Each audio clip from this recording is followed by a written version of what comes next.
नाजरीन, क्या आपने कभी सोचा है कि अगर सूरज रोज चमकता हो मगर रोशनी ना हो, अगर जमीन हो मगर पानी ना हो, अगर मेहनत हो मगर फल ना मिले? ये कोई अफसाना नहीं, ये हकीकत है बर्किना फासो की। एक ऐसी कौम जहां अंधेरा सिर्फ घरों में नहीं बल्कि ख्वाबों में भी होता है। लेकिन अब एक नौजवान सिपाही ने इन ख्वाबों को जलने से बचा लिया है। इसका नाम है इब्राहिम तरावरे, एक लीडर जिसने अंधेरों से लड़ने की कसम खाई। आज आप देखेंगे कि कैसे एक डैम सिर्फ पानी नहीं बल्कि एक पूरी कौम की तकदीर को बदल सकता है। ये कहानी है ताकतवरों की साजिशों के दरमियान पनपती उम्मीद की, एक नई रोशनी की, एक नई जंग की। नाजरीन, अगर हम बर्किना फासो की हालिया तारीख पर एक नज़र डालें तो हमें एक ऐसी कौम नज़र आती है जो दहाइयों से बदअमनी, गुर्बत और बुनियादी सहूलियात की कमी का शिकार रही है। ये वो मुल्क है जहां सूरज तो रोज निकलता है लेकिन घरों में बिजली का बल्ब शायद ही कभी जलता हो, जहां स्कूल तो हैं मगर पंखे नहीं, अस्पताल हैं मगर वेंटिलेटर्स नहीं क्योंकि बिजली ही नहीं। बर्किना फासो की 70% से ज्यादा आबादी अभी तक बिजली जैसी बुनियादी सहूलत से महरूम है। शहरी इलाकों में कभी कभार कुछ घंटों के लिए रोशनी आती है, लेकिन दही इलाकों में तो लोग बिजली को ख्वाब समझते हैं। फसलें पानी ना मिलने की वजह से तबाह हो जाती हैं, कारोबार वीरान हो जाते हैं और नौजवान मुल्क छोड़ने पर मजबूर हो जाते हैं। जब रात होती है तो अंधेरा सिर्फ घरों में नहीं ख्वाबों में भी छा जाता है। और यही नहीं, बिजली की कमी का सबसे बड़ा असर मईशत पर पड़ता है। बर्किना फासो में छोटी सनतें बंद पड़ी हैं, फैक्ट्रियां साकित हैं और किसान पेट्रोल से चलने वाले पंपों से खेतों को पानी देते हैं, जो ना सिर्फ महंगे हैं बल्कि गैर मुस्तकिल भी। मुल्क में तवानाई के मुतबादिल जराए न होने के बराबर है और जो थोड़ी बहुत बिजली है वो या तो डीजल जनरेटर से पैदा की जाती है या हमसाया ममालिक से महंगे दामों खरीदी जाती है। इस संगीन सूरत हाल में इब्राहिम तरावरे ने ना सिर्फ मसाइल को पहचाना बल्कि उनका हल भी निकाला। उनका कहना था कि जब हमारे पास सूरज है, हवा है, पानी है तो हम मोहताज क्यों हैं? जब हमारे पास जज्बा है, ईमान है, कुर्बानी है तो हम गुलाम क्यों हैं? और यही वो सोच थी जिसने grand Burkina water and power dam को जन्म दिया। नाजरीन, ये कोई आम इंफ्रास्ट्रक्चर मंसूबा नहीं, ये एक जिंदगी बचाने वाला मिशन है, क्योंकि जहां बिजली नहीं होती वहां सिर्फ अंधेरा नहीं होता, वहां मायूसी, गुर्बत और जहालत भी बसेरा करती है। और यही अंधेरे मिटाने के लिए इब्राहिम तरावरे ने मैदान में कदम रखा। उसने वजारत तवानाई, पानी और दिफा के चंद काबिल तरीन नौजवान माहिरीन को इकट्ठा किया। इस मंसूबे को इब्तिदा में प्रोजेक्ट एक्स का नाम दिया गया। इसकी फाइलें खुफिया रखी गईं, नक्शे सिर्फ हाथों से मुंतकिल हुए और इजलास हमेशा रातों को बंद कमरों में किए गए। कोई नहीं जानता था कि इब्राहिम किस बड़े ख्वाब को जन्म दे रहा है। पहले मरहले में उन्होंने माहौलियाती, जोग्राफियाई और वाटर टेक्नोलॉजी माहिरीन को अफ्रीकी सहरा के मुख्तलिफ हिस्सों में भेजा ताकि वो ये तहकीक करें कि कहाँ ऐसा डैम बनाया जा सकता है जो कम से कम वसाइल से ज्यादा फायदा दे। कई माह की तहकीक के बाद फैसला हुआ कि शुमाली बस्ती बर्किना फासो में एक ऐसा कुदरती गहरा निशेबी इलाका मौजूद है जहां अगर पानी इकट्ठा किया जाए तो एक ना सिर्फ महफूज बल्कि पायदार रिजर्ववायर बनाया जा सकता है। उसी दौरान इब्राहिम ने मंसूबे का नया नाम रखा न्यू रिवर ऑफ फ्रीडम, क्योंकि ये मंसूबा सिर्फ बिजली पैदा करने के लिए नहीं था बल्कि ये बर्किना फासो की आज़ादी, खुद मुख्तारी और खुददारी का निशान था। इब्राहिम जानता था कि जैसे ही दुनिया को इस मंसूबे की खबर लगेगी, कई ताकतवर ममालिक और इदारे उसे रोकने की कोशिश करेंगे, क्योंकि एक खुद मुख्तार अफ्रीकी मुल्क उनके लिए खतरा है, खासतौर पर अगर वो पानी और बिजली जैसे वसाइल में खुद कफील हो। इसलिए इब्तदाई मरहले में इस मंसूबे को कौमी दिफाई राज की हैसियत दी गई। तामीरी नक्शे मिलिट्री अड्डों में रखे गए और उस जमीन को जहां डैम बनना था हुकूमत ने स्ट्रेटेजिक सिक्योरिटी जोन करार दिया।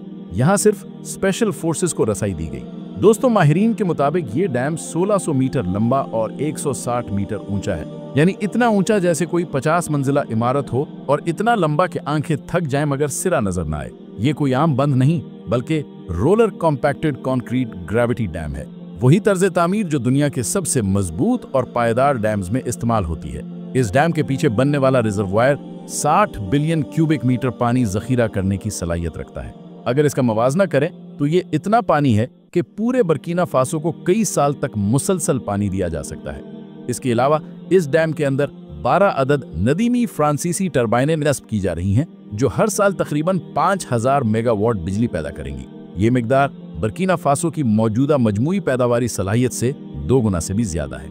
यानी अब घरों, फैक्ट्रियों, स्कूलों, अस्पतालों सब जगह रोशनी होगी, और वो भी सस्ती, पायदार और अपने मुल्क की पैदा करदा। ये तमाम टर्बाइनें 2 पावर स्टेशंस में लगाई जा रही हैं, एक डैम के बाएं जानिब और दूसरा डैम के दाएं जानिब। इसका मकसद यह है कि अगर एक तरफ किसी मरम्मत की जरूरत पड़े तो दूसरी तरफ से बिजली की फराहमी जारी रखी जा सके। ये एक दोहरा सिस्टम है जो पूरे मुल्क को बगैर तातुल तवानाई फराहम करेगा। और हाँ, सिर्फ बिजली ही नहीं बल्कि ये डैम मुल्क की ज़राअत, सनद और बरामदात के लिए भी ऑक्सीजन जैसा किरदार अदा करेगा, क्योंकि जब बिजली सस्ती और मुस्तकिल हो तो फैक्ट्रियां दिन रात चलती हैं, किसान खेतों में पानी देते हैं और नई इंडस्ट्रीज जन्म लेती हैं। एक और जबरदस्त खुसूसियत ये है कि इस डैम के अंदर स्मार्ट वाटर मैनेजमेंट सिस्टम लगाया जा रहा है। इस सिस्टम के जरिए पानी का बहाव, टेम्परेचर और प्रेशर सब खुदकार अंदाज में मॉनिटर किया जाएगा, यानी इंसानी मुदाखलत कम और गलती का इम्कान तकरीबन सिफर। नाजरीन, इसके अलावा आपको बताते चलें कि बिजली से रोशनी तो आती है मगर जिंदगी का असल राज पानी में छुपा है। और बर्किना फासो की बदकिस्मती ये रही है कि यहाँ के किसान हमेशा आसमान की तरफ देखकर बारिश की दुआएं करते रहे।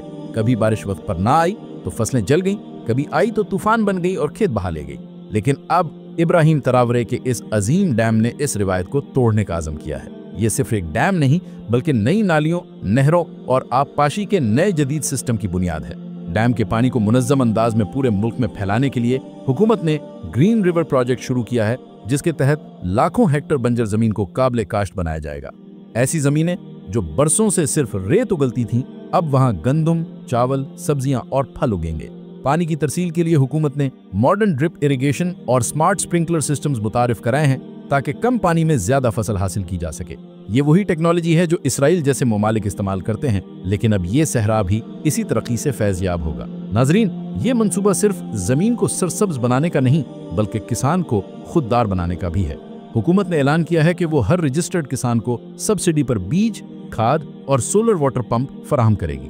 वो दिन दूर नहीं जब बर्किना फासो सिर्फ खुराक में खुद कफील नहीं होगा बल्कि खुराक बरामद करने वाला मुल्क बन जाएगा।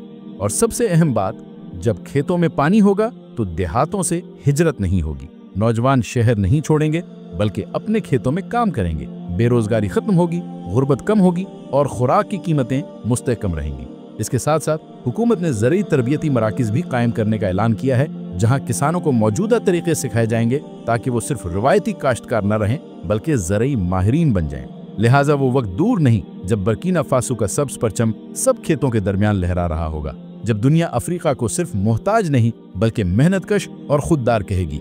नाजरीन, ये सिर्फ एक डैम की कहानी नहीं थी, ये एक ख्वाब की ताबीर, एक कौम की जद्दोजहद और एक लीडर के जुनून की दास्तान थी। एक ऐसा लीडर जिसने बंदूक से इक़्तिदार हासिल किया मगर कलम, जज्बे और खिदमत से कौम को फतह किया। अब सवाल आपसे है, क्या आप समझते हैं कि इब्राहिम तरावरे का ये मंसूबा वाकई बर्किना फासो को बदल देगा? क्या वो दुनिया को ये साबित कर सकेगा कि अफ्रीका मोहताज नहीं बल्कि खुद मुख्तार हो सकता है? या ये सब सिर्फ एक खुश फहमी है जो वक्त के साथ मांद पड़ जाएगी? अपनी राय हमें कमेंट्स में जरूर बताएं, क्योंकि आपकी सोच, आपकी आवाज भी इस जद्दोजहद का हिस्सा है। और अगर आप चाहते हैं कि हम आप तक अफ्रीका, इस्लामी दुनिया या दुनिया के उन कोनों की सच्ची और अंधे की कहानियां लाते रहें तो हमारे चैनल को सब्सक्राइब करें, बेल आइकन दबाएं और इस वीडियो को शेयर जरूर करें। क्योंकि नाजरीन, जहां अंधेरे हों वहां रोशनी सिर्फ तब आती है जब कोई सवाल उठाए, कोई ख्वाब देखे और कोई आवाज बने।